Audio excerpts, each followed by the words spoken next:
मैं doctor R के मौर्य, संचालक श्री सत्यनारायण दिव्य हॉस्पिटल, लक्ष्मणपुर बाजार, श्रावस्ती।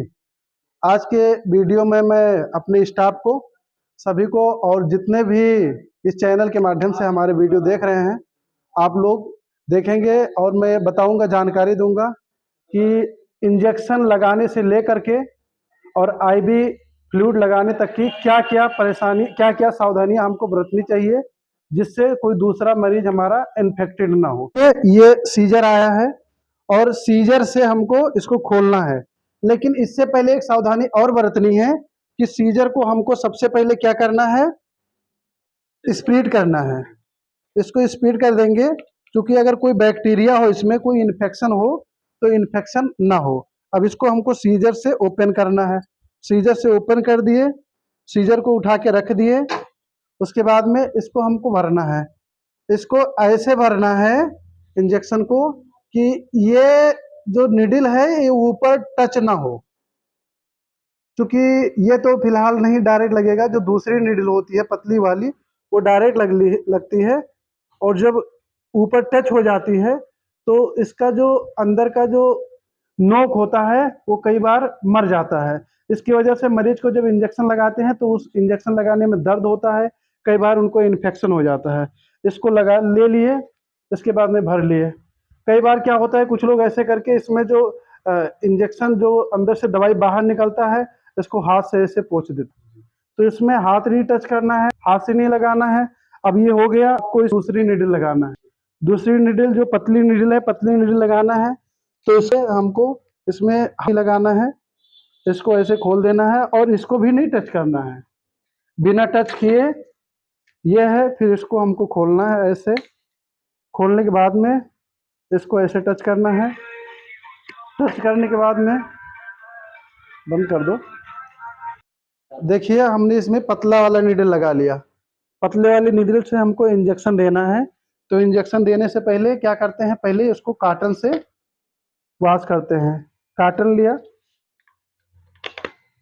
कॉटन में हमने स्प्रीड लगाया। उसके बाद में कई बार क्या होता है, बेन नहीं मिल पाता है, तो ये कॉटन उठा के दूसरे बेड पे रख दिया जाता है, या इंजेक्शन उठा के ऐसे रख दिया जाता है। तो इसको हमको कहीं रखना नहीं है, क्योंकि रखेंगे तो इसमें इन्फेक्शन फैलेगा। और ये कॉटन है, किसी के बेड पे नहीं रखना है। अगर कॉटन किसी के बेड पे रख देंगे तो इस पे कोई इन्फेक्शन होगा, ये इसमें आ जाएगा। फिर आप इंजेक्शन लगाते हैं।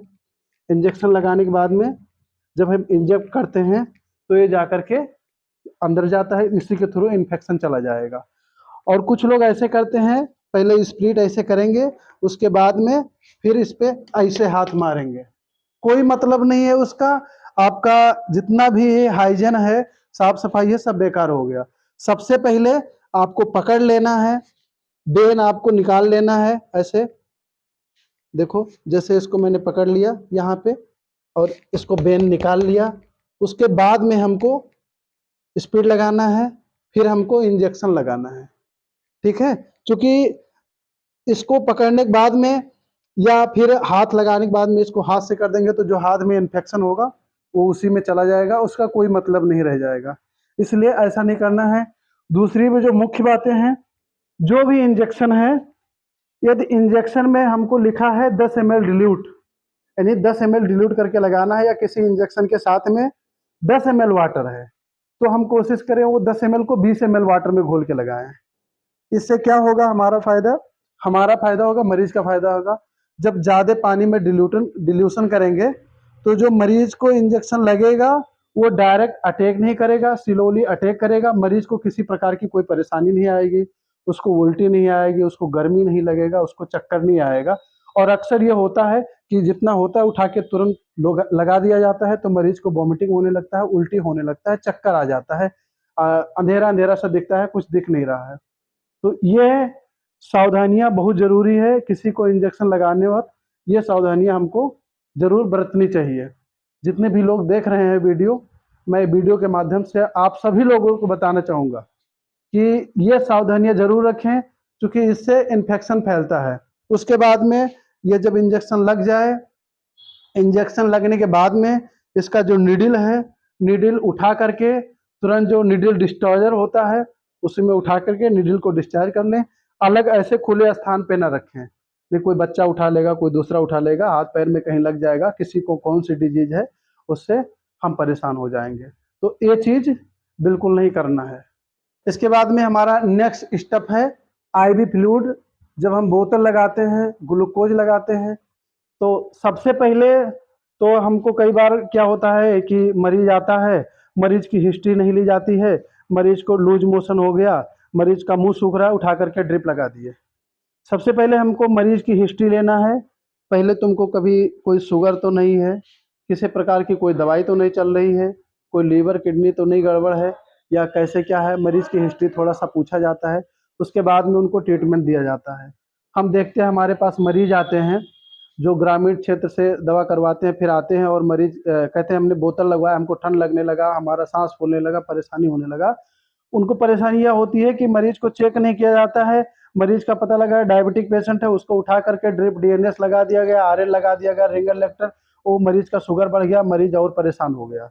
तो सबसे पहले हमको किसी भी बोतल, कोई भी इंजेक्शन लगाने से पहले मरीज की हिस्ट्री जान लेना चाहिए। आप लोगों को डॉक्टर ने पर्चा लिख के दे दिया, आपने यहाँ पे लगा दिया, ये ठीक है डॉक्टर के लिखे हुए पर्चे, क्योंकि डॉक्टर सब कुछ पूछ करके तब दवा लिखते हैं।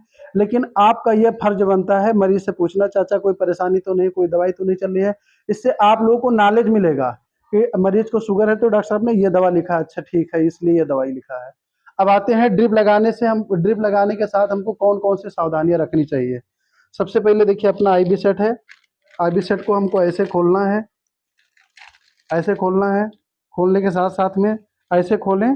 और आईवी सेट का जो ये आगे वाला मुंह है, ये कहीं हाथ में, कहीं बिस्तर पे कहीं टच नहीं होना चाहिए। उसके बाद में जो हमारा ये दूसरा वाला है सिरा, ये भी कहीं टच नहीं होना चाहिए। इसको ऐसे निकाल करके और इसको आईवी सेट में से इसमें ड्रिप में सेट करें। इसको ऐसे सेट करेंगे। सेट करने के बाद में हम देखेंगे कि जो हमारा ये है जिससे ये अपना फ्लो तेज धीम किया जाता है, ये देखना है कि बंद है या खुला है। ये अक्सर खुला रहता है नए पैकेट में, तो इसको हमको बंद करना है। बंद करने के बाद में हमको इसको उठा करके यहाँ पे लगाना है, ठीक है। फिर इसको देखना है,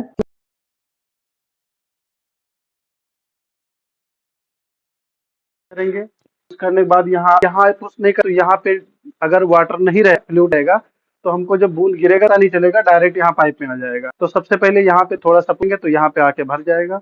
उसके बाद में हम यहाँ से खोलेंगे, पूरा खोलेंगे तो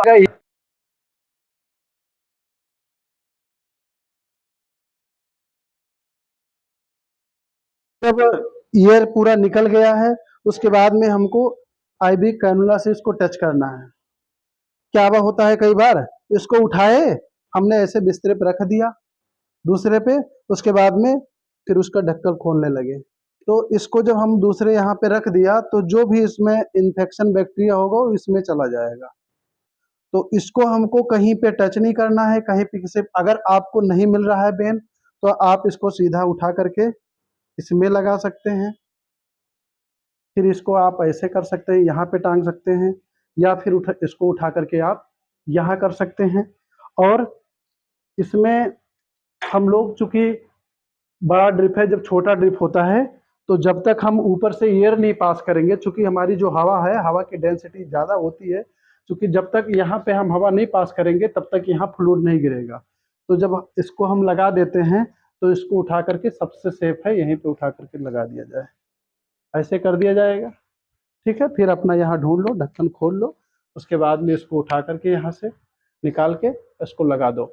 अब ये ध्यान रखना है कि इसमें आपका हाथ भी नहीं टच होना चाहिए, ना ये कहीं पे टच होना चाहिए।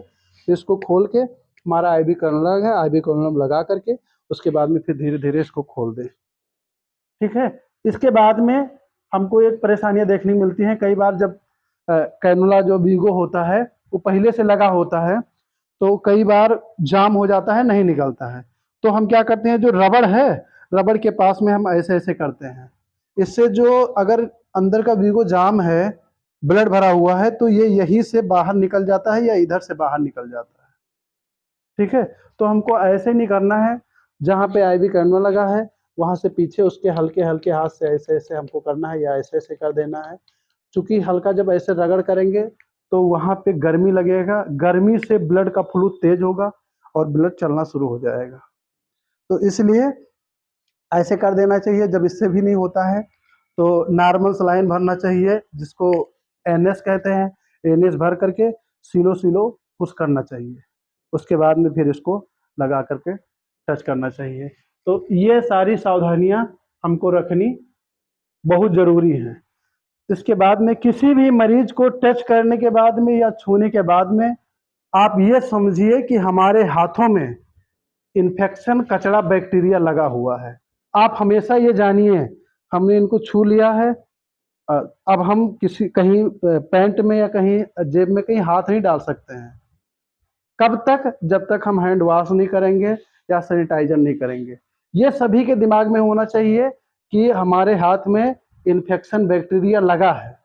हमेशा किसी मरीज को छू लिए तो बैक्टीरिया लगा हुआ है, तो इसलिए सबसे पहले जाएं हैंड वॉश करें, उसके बाद में ही किसी दूसरे पेशेंट को छुएं या पेशेंट को टच करें। दूसरा पेशेंट है तो इनका ट्रीटमेंट किया, उसके बाद में तुरंत उस पर जुट गया, ऐसा नहीं करना है। पहले हाथ को सैनिटाइज करना है, उसके बाद में कोई सामान, यहाँ से कोई सामान नहीं छूना है। पहले हाथ को सैनिटाइज करके उसके बाद में कोई सामान को टच करना है।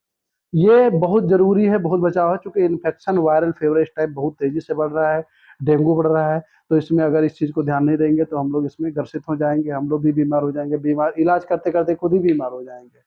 तो हमको नहीं बीमार होना है, हमको बीमारी को भगाना है, जो बीमार हैं उनको ठीक करना है।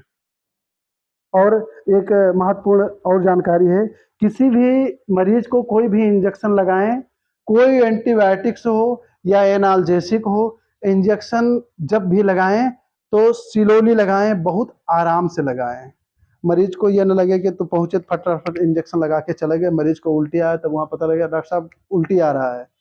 आप इंजेक्शन लगा करके मरीज के पास कम से कम 5 मिनट का समय दें, क्योंकि जितना भी इंजेक्शन होता है सबका जो साइड इफेक्ट होता है, उल्टी होना, चक्कर आना 5 से 7 मिनट में आ जाता है। तो मरीज के पास कम से कम 5 मिनट रुकें, देखें कोई उल्टी नहीं आ रही है, कोई दिक्कत नहीं है, कोई परेशानी नहीं है, उसके बाद में मरीज को उठाएं। किसी भी मरीज को इंजेक्शन लगने के बाद में, चाहे आईवी इंजेक्शन लगा हो या मस्कुलर इंजेक्शन लगा हो, आईवी या मस्कुलर इंजेक्शन लगने के बाद में तुरंत मरीज को उठाना नहीं है। मरीज को कम से कम 5 से 10 मिनट उसी जगह पे लेटे रहना है, क्योंकि जो भी इंजेक्शन लगाएंगे तो वो तुरंत अपना फ्लो बनाएगा, 10 मिनट वहाँ रहेगा तो सेट हो जाएगा, उसके बाद में उठेगा, तुरंत उठेगा। मस्कुलर इंजेक्शन लगाएगा तो कई बार पैर नहीं लग सकता है, पैर में दर्द हो सकता है, या आईवी लगा रहेगा तो उसको चक्कर आ सकता है, ये परेशानियां हो सकती हैं। तो इस चीज़ का विधिवत ध्यान रखें। जितने भी लोग इस वीडियो को देख रहे हैं वो लोग कृपया इस वीडियो को शेयर करें, ताकि ये जानकारी काफ़ी लोगों तक पहुँच सके। धन्यवाद, मिलते हैं अगले वीडियो में नेक्स्ट टॉपिक के साथ, तब तक के लिए जय हिंद।